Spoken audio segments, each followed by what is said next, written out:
4 legs in 1,000 places at once, Grandma wheezed. She was currently pulling more moves than a dancer doing a jive on Strictly. No mean feat for a lady in her 90s with 2 new hips and the eyesight of a mole in a blizzard. "Look out!" Olivia yelled, as Bertie did a double somersault and extended his claws in what could only be described as an erratic Catherine wheel attack. "He's like an interdimensional ninja," said Lucas. "How is this even possible?"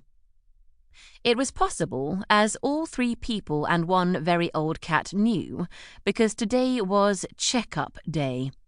This annual visit to the vet was so fiercely resisted by Bertie that Grandma, Olivia and Lucas spent roughly 364 days planning for, dreading and hoping to avoid it. "I don't think this is working," said Olivia.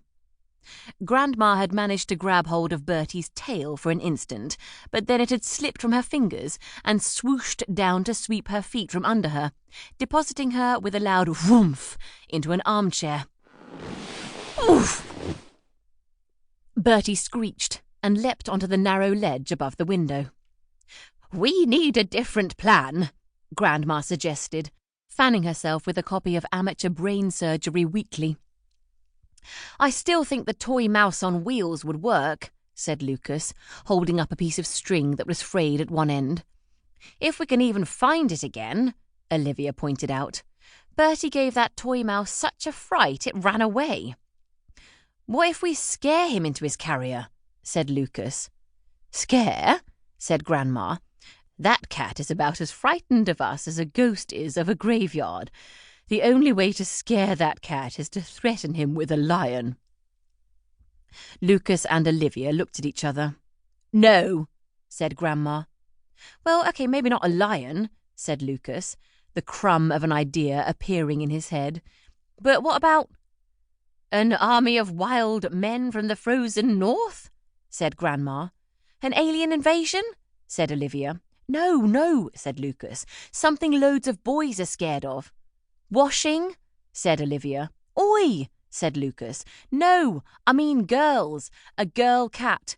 I bet if we could get a girl cat here, then Bertie would be a lot quieter and we could easily scoop him up, pop him into the carrier and whisk him away to see the vet." "You don't go quiet when I'm around," huffed Olivia.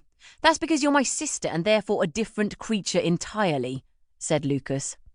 Still, it sounded like a good idea, so Olivia was given the very important task of nipping next door but one, where a lovely cat called Gracie Boo Featherfluff Angel Eyes II lived. Gracie Boo Featherfluff Angel Eyes II was posher than gloves at afternoon tea. She didn't walk so much as float, or eat so much as partake of her food. She was so posh she could stand beneath a giraffe and look down at him. Lady Sniffington of number 36 answered the door immediately. "Can I borrow Gracie, please?" said Olivia. "We think she might be able to make Bertie behave." "To whom are you referring?" asked Lady Sniffington.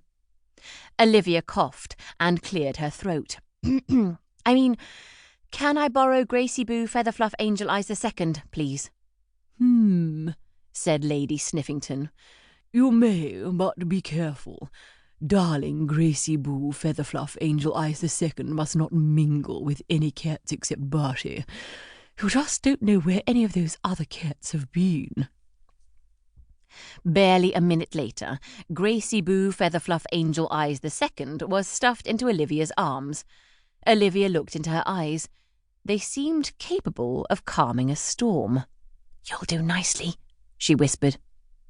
Gracie Boo Featherfluff Angel Eyes II was a large cat, and so Olivia had to push her front door open with her nose. "I'll come back and close that later," she told the cat. "First you must convince Bertie to get into his cat carrier." Olivia carried Gracie Boo Featherfluff Angel Eyes II into the living room and discovered that Bertie had left his vantage point on top of the window and was calmly circling Grandma and Lucas, looking for a weakness in their defences. Both of them held cushions, but they knew these would be useless in the event of an attack. It would be like trying to use shaving foam to build a wall.